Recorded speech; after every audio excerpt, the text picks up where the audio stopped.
Assalamualaikum warahmatullahi wabarakatuh. It's me again, Nana at 13 Motovlog Channel. Oke, hari ini gue mau nge-spill peralatan gue, salah satunya untuk motovlog kalau di jalan. Dan ini mungkin bisa kalian pakai juga buat hal-hal lainnya, kayak kalian kalau mau liburan atau lain sebagainya bisa. Ini adalah action kamera untuk penggunaan sehari-hari atau pembuatan motovlog atau buat liburan. Di sini kita beli seperti biasa kalau mau bereksperimen atau mau berkarya kan nggak perlu yang hedon ya.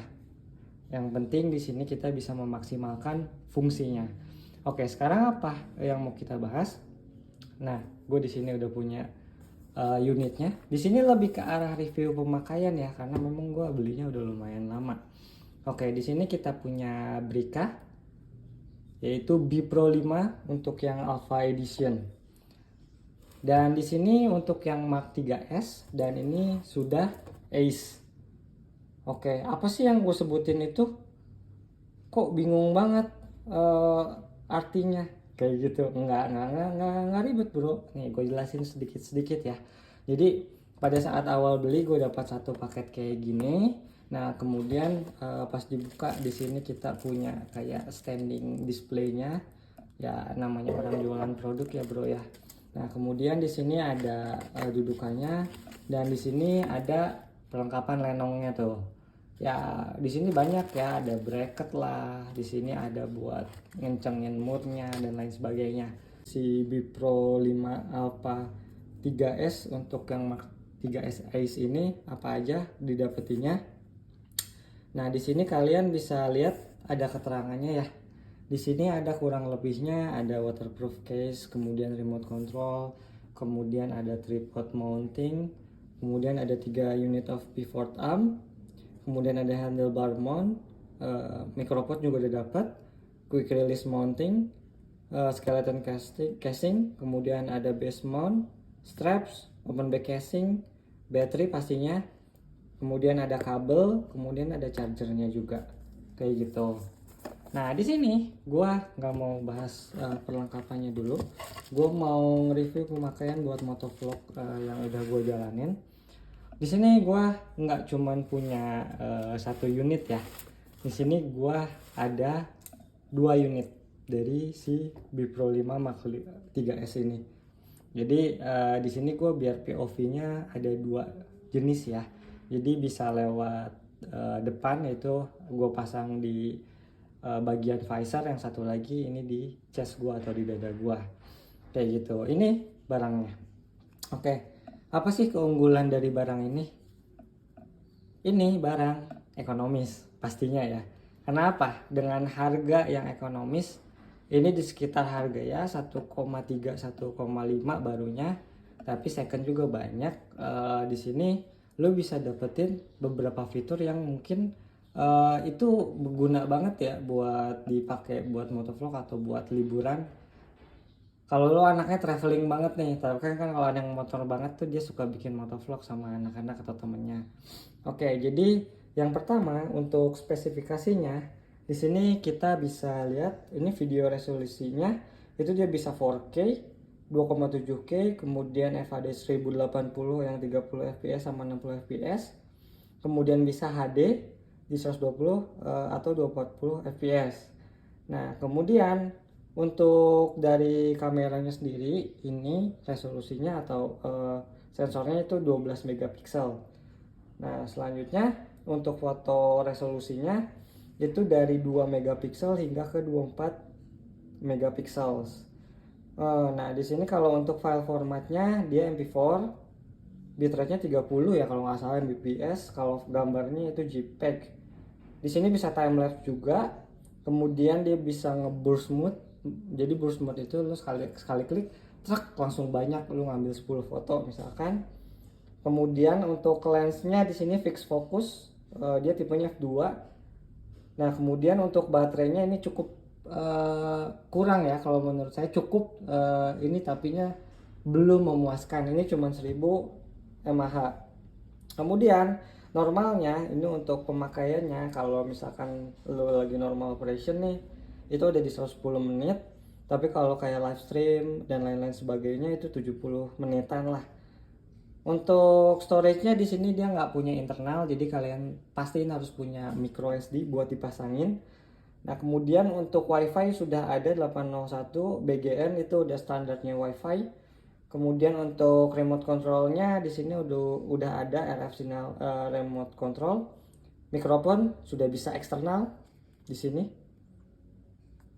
Nah, kemudian untuk dimensinya kecil, ini 58 kali 41 kali 23, beratnya juga hampang, muncul Sunda nama atau ringan. Nah, kemudian dia mengklaim bisa waterproof, ya pastinya dengan waterproof case ya.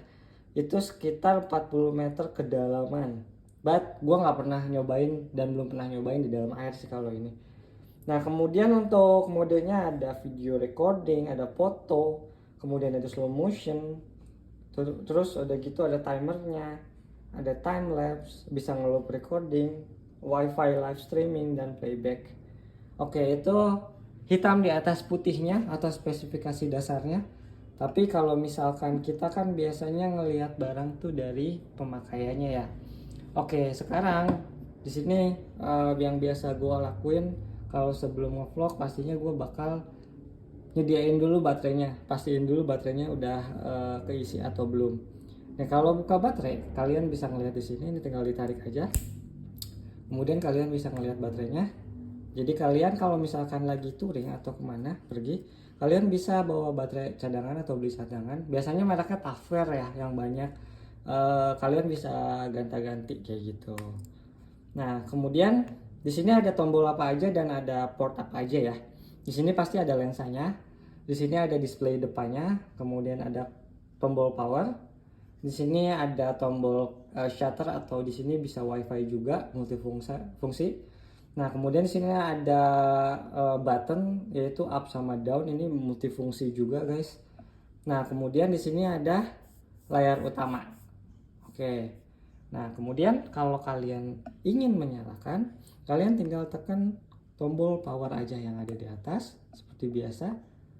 Dia akan menunjukkan LED berwarna biru bahwa sedang loading atau sedang melakukan booting masuk ke dalam kameranya.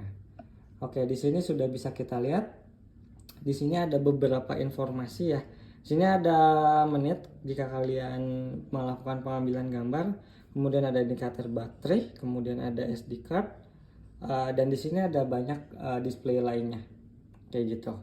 Nah, selanjutnya di layar utama kalian bisa ngelihat, misalkan di sini kalau kalian mau lagi video, ini ada buat timer, kemudian ada battery, terus ada mic, terus ada video yang kalian tentukan di berapa pixel dan berapa fps. Oke. Nah, selanjutnya lagi di sini gue pengen informasiin kalau misalkan kalian sulit melakukan penyetingan melalui waterproof case, better sih dibuka dulu karena biar nggak ngerusak si bagian karet-karetnya ini. Karena yang gue temuin sekelas GoPro aja banyak yang letek ya, bro. Nah, dia di sini ada speakernya kecil banget. Kemudian dia di sini ada slot buat SD card. Nah, kemudian di sini ada USB, kemudian di sini ada AD out. Jadi kalau kalian langsung pengen nonton di TV atau di layar kalian. Oke, sekarang pengaturan yang biasa gue lakukan jika gue melakukan pengambilan di motor sambil jalan ya. Sekarang kita masuk ke menu option dulu. Kalian bisa klik tombol up yang di atas ini, yang lama 3 detik. Maka akan ada 4 pilihan menu.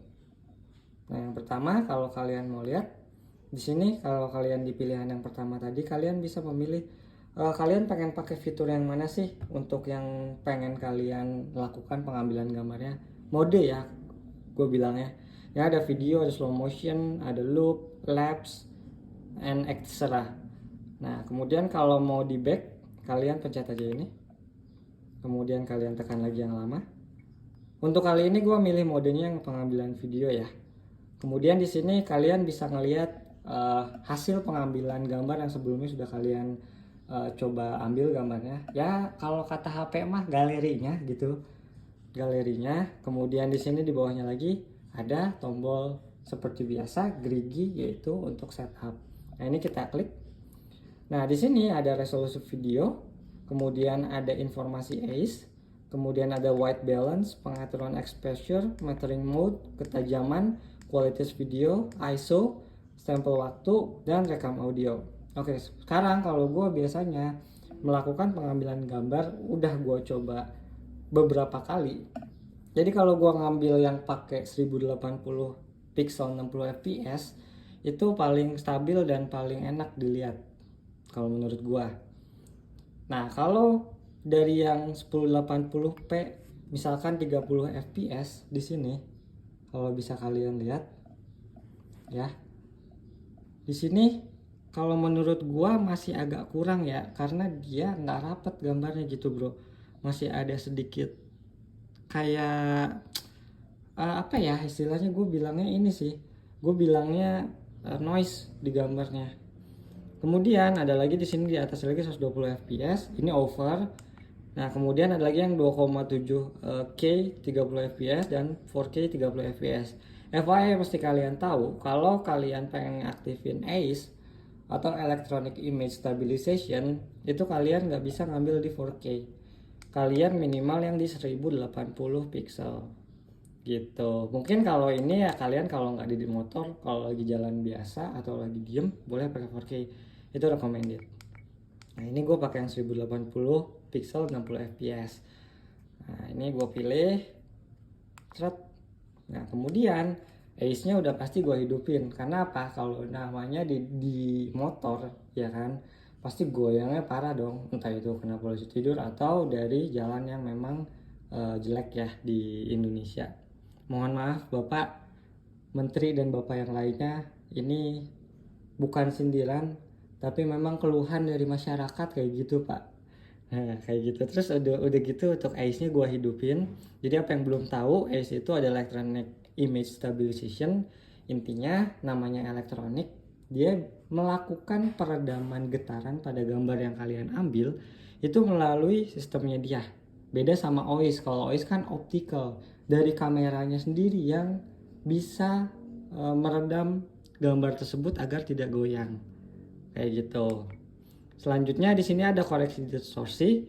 Karena di sini ACE-nya gue hidupin, dia otomatis si koreksi distorsinya mati. Kenapa? Karena dari sisi dianya itu pasti akan menyesuaikan sih bro. Sebentar, gue salah pilih. Nah, ini kalau gue matiin nanti koreksi distorsinya bisa dipilih ACE-nya. Tapi kalau misalkan gue nyalain koreksi distorsinya, maka menjadi disable. Ya, intinya distorsi itu adalah noise ya dari gambar yang kalian ambil. Tapi karena ACE udah mencoba menstabilkan ya, dia tidak bisa double. Mungkin kalau di fitur kamera lain bisa. White balance gue pastinya auto aja. Ini untuk tingkat brightness atau keputihan pada saat kalian ngambil gambar. Kemudian exposure ini yang paling penting. Kalau kalian lagi pagi-pagi yang notabene-nya sinarnya masih setengah malu-malu, di sini biasanya gue ngambil di -2. Karena biar nggak over brightness, nggak over exposure. Jadi dia nggak, cahayanya nggak terlalu wah parah lah, terang banget. Gue pernah ngambil itu nggak enak banget dilihatnya. Akhirnya gue naikin di -3, itu paling -2 sorry, yang paling enak. Nah, kemudian kalau kalian di triks yang panas jam setengah 12 atau jam 1 something, itu kalian bisa pakai di -3 kayak gitu. Nah, kalau misalkan kalian malam mau ngambil atau sore yang di sini sama sekali nggak ada cahaya, gua nganjurin kalian bisa naikin ke 3 exposure-nya. Jadi exposure itu kayak buat penerapan cahaya pada gambar kalian. Correct me if I am wrong ya, koreksi kalau salah, kita sama-sama belajar. Nah, kayak gitu. Sekarang gue balikin lagi di sini di -3. Nah, selanjutnya metering mode ini gue pakai yang average aja, yang standar. Kemudian ketajamannya gue ambil yang tinggi karena di motor kan bergerak ya. Kualitas video tinggi, kemudian ISO-nya udah pasti auto aja. Dan stempel waktu gue matiin dong, masa direkam ada stempel waktunya. Rekam audio hidup pasti karena nanti biasanya gue nyolok mic di sini. Nah, selanjutnya sudah. Nah, kalau sudah, gue lanjut lagi ke menu ini. Image rotation-nya gue matiin, wifi, gue matiin juga informasi wifi gua ini nggak pernah gue pakai sih ya, cuman kalian kalau mau nyalain tinggal ini buat transfer data. Kalau gue sih pakai kabel udah cukup kayak gitu. Frekuensi auto, indikator LED gue matiin biar awet baterai. Layar mati otomatis kalau misalkan nggak nyala, LED baterai 1 menit, daya mati otomatis 3 menit. From tombol itu suaranya sedang aja, nggak apa-apa biar ada tanda. Mode berkendara gue offin. Indonesia mah standar ya. Di sini cuman itu aja yang gue lakukan pengaturannya. Dengan seperti itu kalian sudah bisa melakukan merekam perjalanan kalian, teman-teman. Nah, selanjutnya kita sekarang turun ke jalanan buat ngelihat contohnya pada saat jalan hancur, kemudian misalkan di sini lagi speeding dan lain sebagainya. Oke, kita takis di jalanan. Review untuk settingan dari Brika Bipro Mark 3S. Jadi setup gua yang sekarang ini adalah untuk dari si action cam gua taruh di chest, yaitu gua pakai chest strap. Pas banget di dada gua. Dan mesti kalian garis bawahi ya, bro. Jadi kalau misalkan kalian nyalain IIS-nya kayak gua sekarang, ini fitur white-nya dia nggak nyala, menyesuaikan. Jadi kalian pilih white atau kalian pilih stabilisasinya. Nah, di sini kalau kalian lihat gimana hasilnya. Di sini gua ngelewatin jalan yang banyak pohonnya.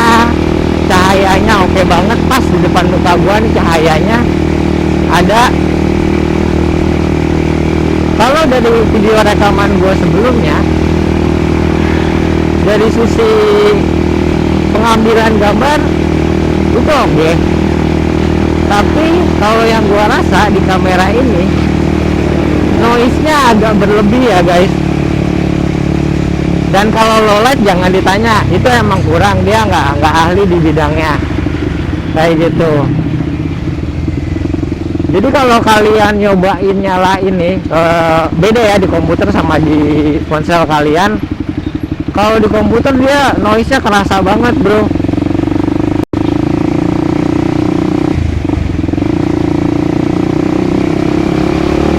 Kemudian di sini gue pakai helm full face untuk audionya. Kemudian gue pakai mix eksternal karena memang dari si Brika Bipro Mark 3S ini sudah ada untuk support mic eksternalnya, bro. Nah, jadi suaranya kayak gini. Gue selipin di dekat bagian tali helmnya. Karena kalau lu taruh di bagian keras, ketika lu ngebut itu pasti akan noise. Pelajaran pertama. Kemudian yang kedua, dari sisi lu misalkan masang di nose guard nih di bagian atasnya, itu suaranya akan over gain. Jadi akan berdengung suaranya, bro. Gitu. Nih pabrik Indosemen nih, bro. Keren ya. Jadi rumah kalian ini dibangun dari pabrik semen ini nih.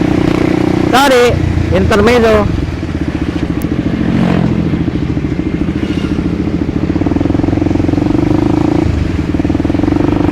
Oke, yang sekarang gue bakal bawa speeding ini kamera.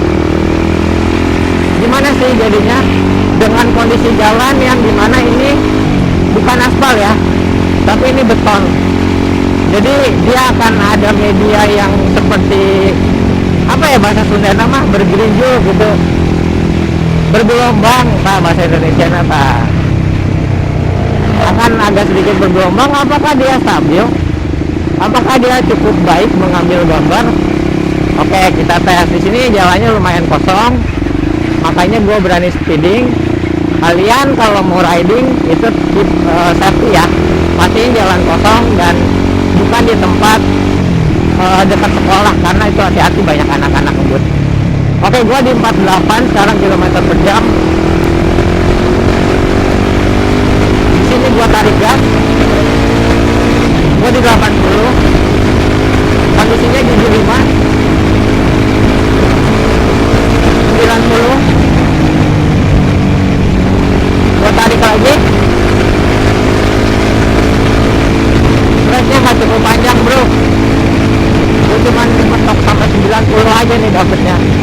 Jadi gitu kalau di bawah speeding. Menurut kalian gimana hasilnya?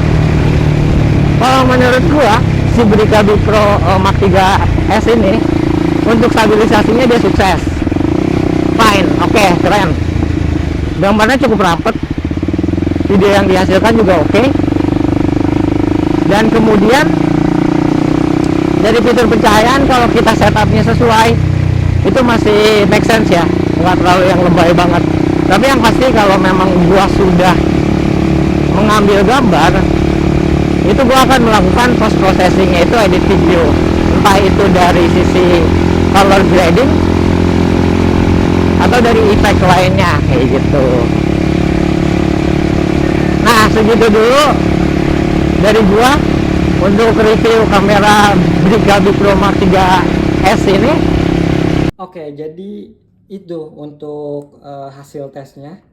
Dan ingat, untuk barang yang gua rekomendasiin ini tidak selamanya benar-benar bagus, karena selera dan anggapan dan kemampuan finansial itu kembali lagi ke pribadi masing-masing.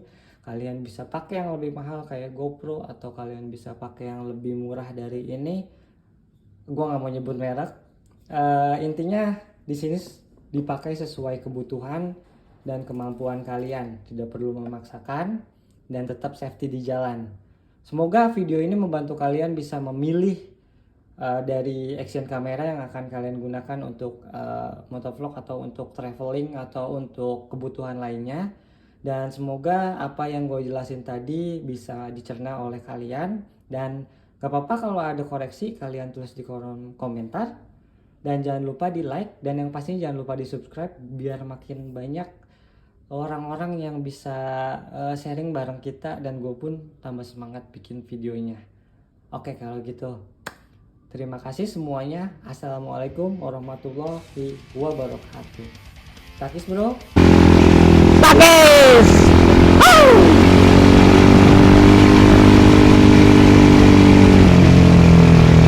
Oh iya bro, gua sampai lupa. Kalau kalian mau ngeliat contoh video yang ditempel di visor, nonton video yang gua crash ya, ada di link di deskripsi. Thank you.